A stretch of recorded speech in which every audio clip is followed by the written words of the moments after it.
Hello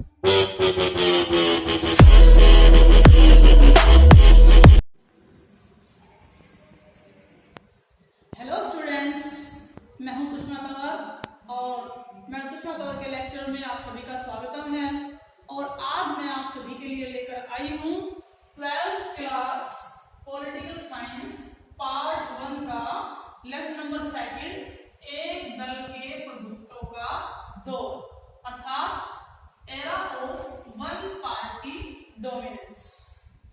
प्यारे बच्चों, जैसा कि आपको पता है कि पॉलिटिकल साइंस के पार्ट 1 में हमने स्वतंत्र भारत की राजनीति के बारे में ही अध्ययन करना है। इससे पहले मैंने आपको चैप्टर नंबर 1 में राष्ट्र निर्माण और इसकी चुनौतियों के बारे में अपने विचार साझा किए थे। और अब है एक दल के प्रभुत्व का दौर, और एक दल के प्रभुत्व के दौर का सीधा संबंध है कांग्रेस पार्टी से। इस लेसन को पढ़ने के लिए हमें कांग्रेस पार्टी का आरंभ से अध्ययन करने की आवश्यकता है। कांग्रेस पार्टी की स्थापना दिसंबर 1885 में एक अंग्रेज अधिकारी सर ए.ओ. ह्यूम ने की थी, और इसे स्थापित करने का उद्देश्य था एक सेफ्टी वाल्व के रूप में स्थापित करना, अर्थात अंग्रेजी सरकार को उन सब विचारों से अवगत करवाना जो उस समय भारतीय नेताओं के मनों में चल रहे थे। ए.ओ. ह्यूम ने सोचा कि ये जो कांग्रेस पार्टी है ये एक ऐसे मंच का काम करेगा, ये एक ऐसे सुरक्षा वालों का काम करेगा जिससे भारतीय नेताओं के मनों में चल रहे विचारों का पता लगाया जा सकेगा तथा उसे अंग्रेजी सरकार तक पहुंचाया जा सकेगा। उस समय भारत के कुछ गिने चुने उच्च शिक्षित वर्ग के लोगों ने ही कांग्रेस की सदस्यता ग्रहण की थी। आम लोगों की पहुंच से यह पार्टी बहुत दूर की बात थी, लेकिन धीरे धीरे कांग्रेस पार्टी का ग्राफ बढ़ता चला गया और इसे एक जन आंदोलन का रूप तो दिया महात्मा गांधी ने सन 1920 में मात्र 20 पैसे देकर सभी वर्गों के लोगों के लिए, चाहे वो किसान हो, मजदूर हो, जमींदार हो, पूंजीपति हो, कोई भी हो, सभी वर्गों के लोगों के लिए इसके दरवाजे खोल दिए और कांग्रेस पार्टी देखते ही देखते एक बहुत बड़ा जन आंदोलन बन गई। ये भी सभी जानते हैं कि कांग्रेस पार्टी के नेताओं ने देश की स्वतंत्रता में अपना अभूतपूर्व योगदान दिया, जिसके कारण कांग्रेस पार्टी लोगों के लिए पूजनीय बन गई। और प्यारे बच्चों, हमारा देश आजाद हुआ 15 अगस्त 1947। इस समय जब हमारा देश आजाद हुआ, स्वतंत्र हुआ, तो देश के शासन को चलाने के लिए आवश्यकता थी एक संविधान की। उसी समय एक संविधान सभा का निर्माण किया गया, जिसकी पहली बैठक 9 दिसंबर 1946 को हुई और 26 नवंबर 1949 को हमारे देश का संविधान बनकर के तैयार हो गया। इसे बनाने में कुल 2 वर्ष 11 महीने और 18 दिन का समय लगा और 26 जनवरी 1950 को भारतीय संविधान को लागू किया गया। अतः संविधान में भारत को एक संपूर्ण प्रभुत्व संपन्न लोकतांत्रिक गणराज्य घोषित किया गया। अब हमें पता है कि लोकतांत्रिक व्यवस्था के लिए, इसके संचालन के लिए आवश्यक होती है दलीय प्रणाली, चाहे वह एक दलीय शासन प्रणाली हो, द्विदलीय शासन प्रणाली हो या फिर बहुदलीय शासन प्रणाली हो। और भारत ने अपनाया बहुदलीय शासन प्रणाली। उस समय भारत में बहुत सारे राजनीतिक दल मौजूद थे। उनमें से कुछ महत्वपूर्ण दलों का मैं आपके सामने जिक्र करना चाहूंगी, जैसे कि मुस्लिम लीग की स्थापना 1906 में की गई थी। यह एक सांप्रदायिक आधार पर बनाई गई पार्टी थी। इसी प्रकार से शिरोमणि अकाली दल की स्थापना हुई 1920 में।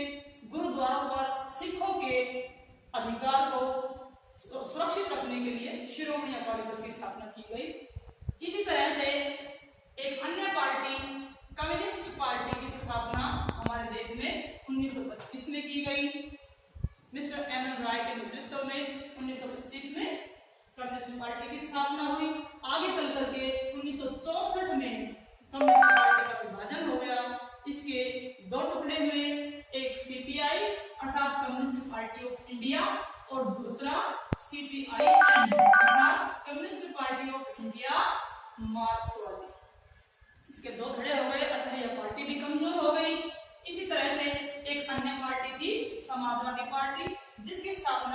1934 में की गई।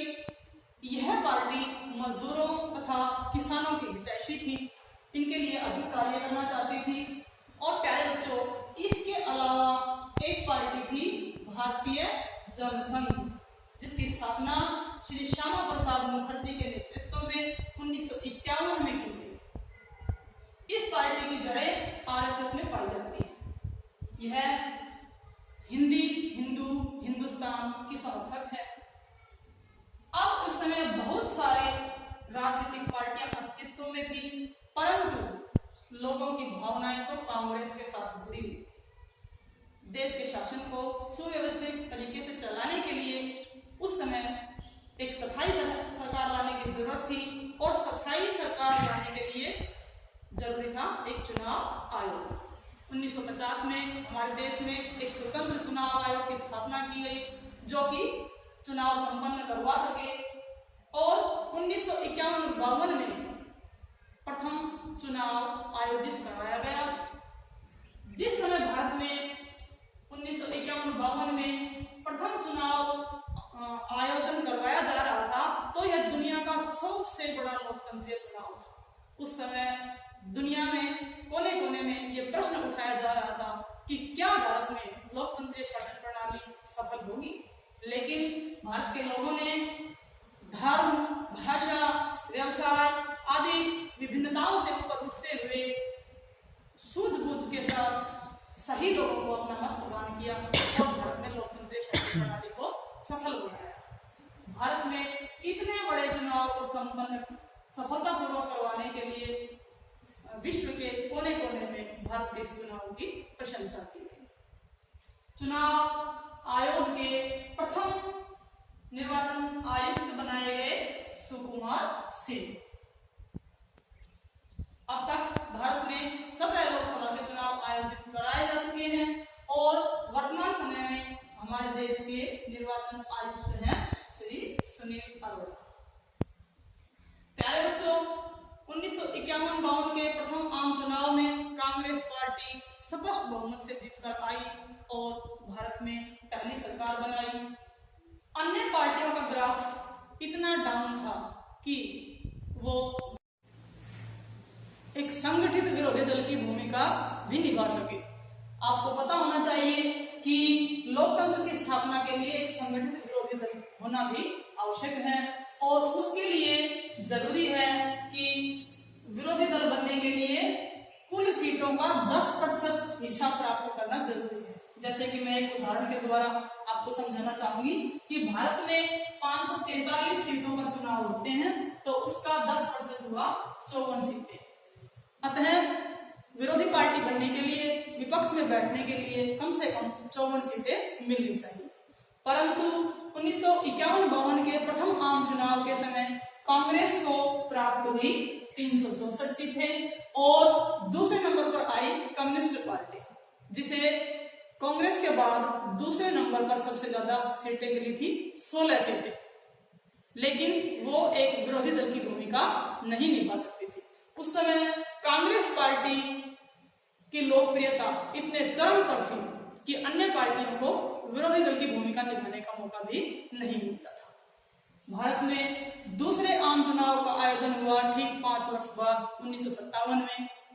1957 में कांग्रेस की लोकप्रियता को थोड़ा सा झटका लगा जब केरल में पहली बार गैर कांग्रेसी सरकार का निर्माण हुआ। उस समय केरल में सीपीआई ने 126 सीटों में से 60 सीटें जीतकर प्रथम स्थान प्राप्त किया तथा श्री नंबूदरी-पाल जी को वहां का मुख्यमंत्री बनाया गया।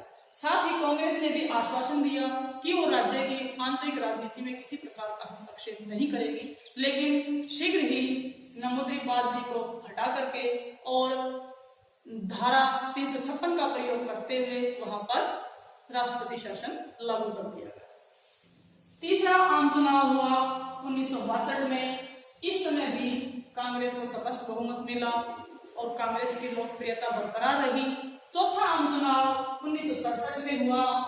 1967 में 7 राज्यों में गैर कांग्रेसी सरकार बनी, परंतु इंदिरा गांधी के आने से कांग्रेस में एक नई जान फूंकी गई और कांग्रेस की लोकप्रियता फिर से बढ़ती चली गई।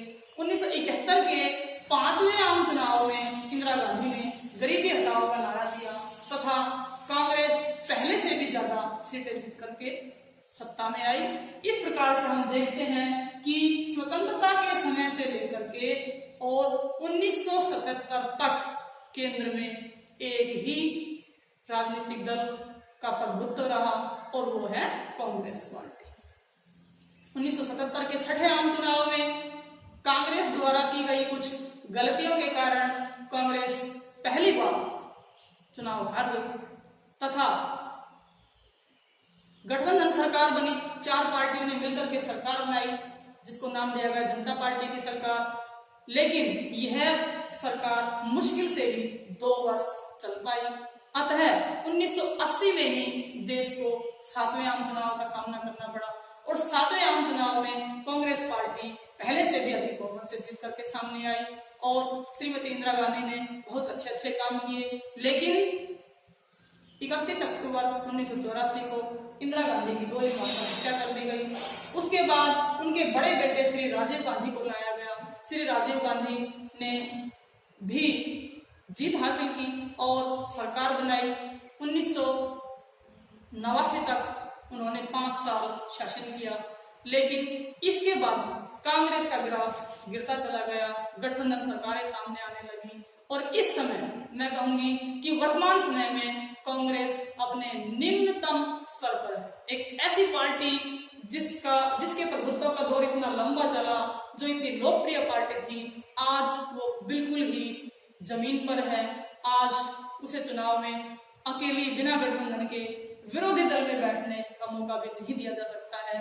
अतः प्यारे छात्रों, ये था लेसन एक दल के प्रभुत्व का दौर, जो कि सीधा कांग्रेस पार्टी से जुड़ा हुआ है।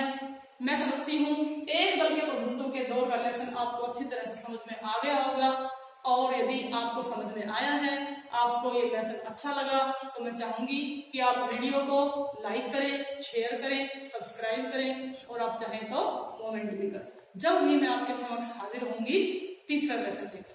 इसी के साथ धन्यवाद।